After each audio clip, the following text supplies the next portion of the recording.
Before I rabbit on too much here, I'm going to introduce you to somebody that you should all know, Nick, the current custodian of Hammonds Paints. Nick Roll.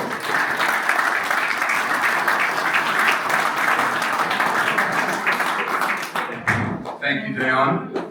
I'm going to get 150 years into 5 minutes. We'll see how we go. So welcome, everybody. I'd particularly like to welcome our extended family, our current staff, many former staff and close friends of our business. I thank you all for joining us in our celebration today. I would like to acknowledge the Honourable Dan Tehan, Member for Warrnambool, and Mayor Ben Blaine, both who join us here today. Hammonds has been going for 150 years and run by the same family. And that is pretty easy to say, but not so easy to achieve, I'd say. As far as we know, this is the first time the business has celebrated. Previous milestones have come and gone unnoticed as our forebears just got on with running the show. It is nice to stop and reflect today on the history and the origins of what is one of the longest running businesses in Warrnambool. Yesterday I was reliably informed by Family Business Australia that we are in the top 20 oldest continuous family businesses in the country. Wow. So that's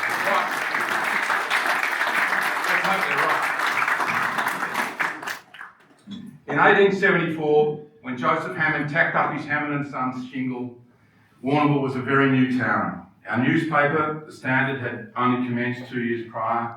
At the time, the population of the town was 4,000, and I feel certain that Joseph was an optimist. But it's hard to imagine, as he tacked up that sign, that this business would be surviving through 5 generations and 150 years. What amazing changes the industry has seen. The original business would have been as painters and decorators. There was no retail, as the products didn't exist for homeowners to paint. It wasn't until the mid-50s, in my father's time, that easy-to-use plastic paint was invented and the DIY market was launched. The range of different specialty products has grown, the range of paint colours has grown, and of course, our business has grown. From one store in Ferry Street to a group of 5 stores across Western Victoria. While the business has changed significantly, one thing has remained constant over 150 years, and that is the importance of people. Today and then, our business is our staff, all of them. Those who are the face of the retail business, those on the end of a paintbrush, and those support staff who keep the place running. You are our most valuable asset, and today I thank you all.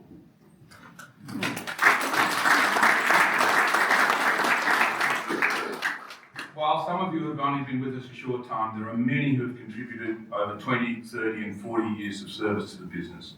We are very proud of this. As I think about the family history, I reflect on what a daring move the first Hammonds made. Joseph's parents landed in Melbourne from Belfast, and after a few years, they made the decision to leave and come to what would have been the Wild West. They were intrepid, and they succeeded. First as farm workers, and then as publicans. A move in the right direction, I suppose. And it was the original pioneer, Joseph Robert, that our family's interest in horse racing began. Joseph owned the plough inn at Tower Hill. It seems that he bred horses and even established a racetrack in the paddock next door to the pub. Surely that is nirvana.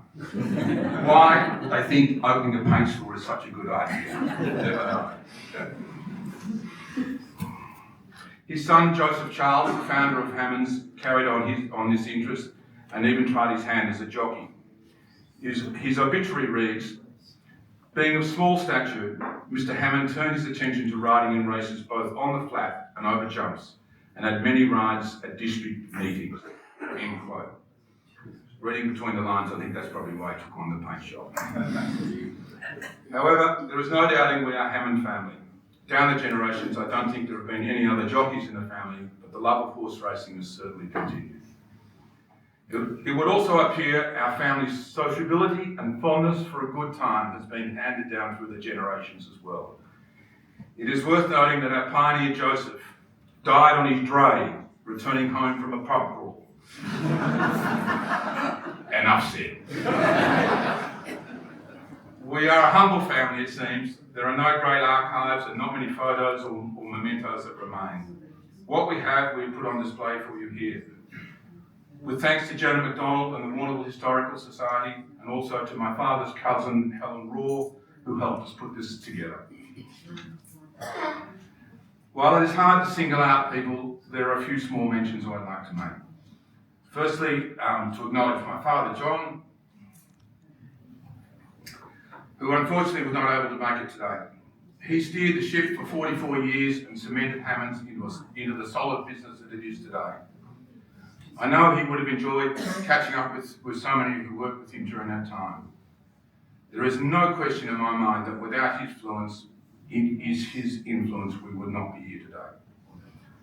I would also like to acknowledge Alan Saunders, the original store manager of our Portland store, which opened in 1974. I'm not sure what age Alan is, but it was a mighty effort for him to get here today, so I thank you.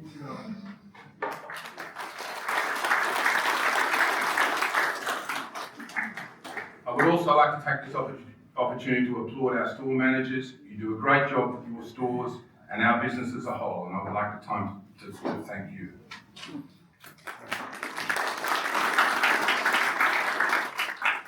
One of the earliest and most significant changes I made during my time was the rebranding from Hammonds150th to Hammonds, overhauling a rather dated image with a fresh new corporate look.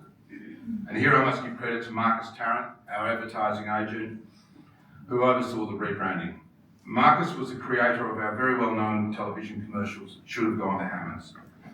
The simplicity of this message encapsulates the very essence of who we are. Marcus's brilliance identified this at our very first meeting all those years ago. The ads have stood the test of time for over 20 years. Thank you, Marcus. I would also like to acknowledge the Haynes family who are here today.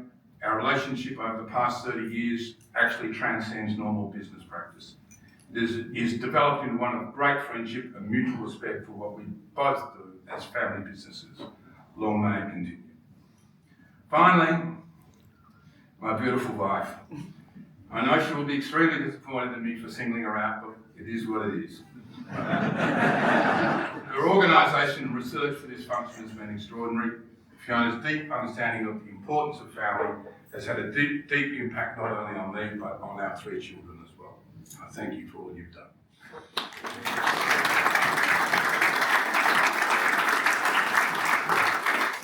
In a moment, I'm going to introduce, Dion's going to introduce some Hammond staff to just do a little interview of what life was like back in their day. But now I'd like everyone to charge their glasses, and I'm going to call upon the Honourable Dan Tehan to propose a toast to the business. Thank you.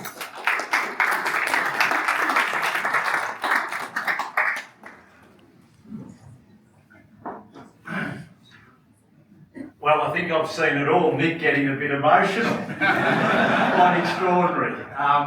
Can I get you all to raise your glasses, please, for what has been an incredible success story. Just think of the succession planning that has gone in to those 150 years, all done successfully. And Nick, you've now got a wonderful business that operates right across Western Victoria. And over those 150 years, it's supplied income to people who've been able to support their family and support the local community. You very much have been part of what is a wonderful community, and it is great to be able to be here to celebrate with you. And so would you please all charge your glasses and wish Hammonds Paint a very, very wonderful 150-year birthday to Hammonds Paint.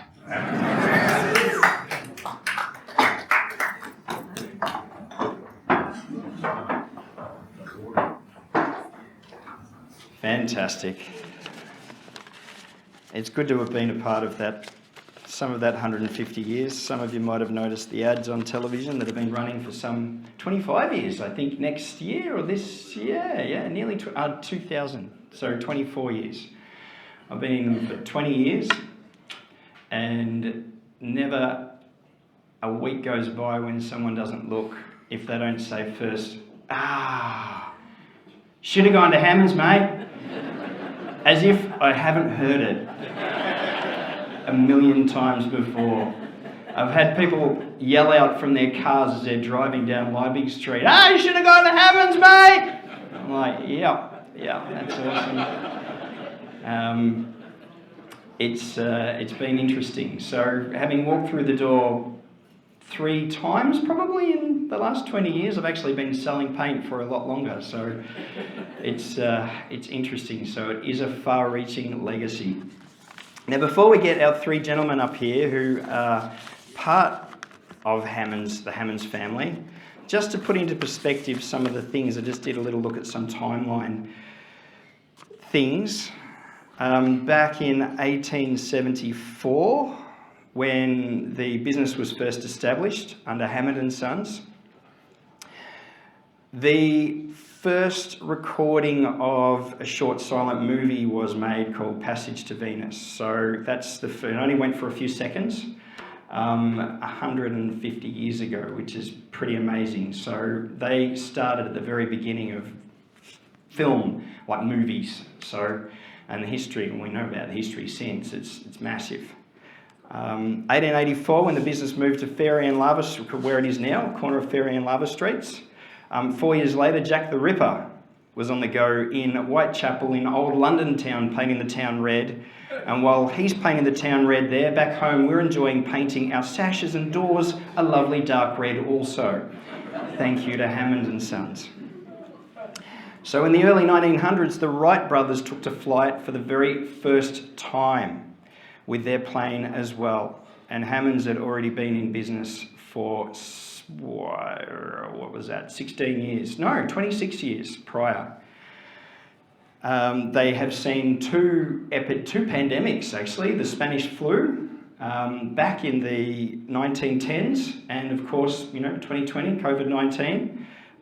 Has anybody else seen 2 pandemics here? Anybody? A couple of faces in the room that aren't far off, but no, I'm joking. Congratulations on hanging in there for both of them, actually. The first one killed some 50 million people, so it was, it's pretty huge. Warrnambool has still stayed in a nice little bubble of isolation from a lot of this stuff, but there's some massive things that happen in the world while this amazing legacy has continued to grow over the last 150 years. They were here before the breakwater. They were here to see the Ozone Coffee Palace, where the Warrnambool Hotel is now, rise and burn down. The growth of industry here as well. Fletcher Jones started well after then. So did the woolen mill as well. And we know what's happened to both of those businesses, and yet you still continue to flourish. It's pretty amazing. So it's really important to celebrate this. It's amazing to understand, I suppose, that 150 years of business, it's massive, but it's also massive. It's probably even bigger that it's actually stayed in the same family for that period of time as well. So that is quite extraordinary. So congratulations, and may it continue, because, who doesn't love paint? And wallpaper, and all of that stuff. It's very, very important.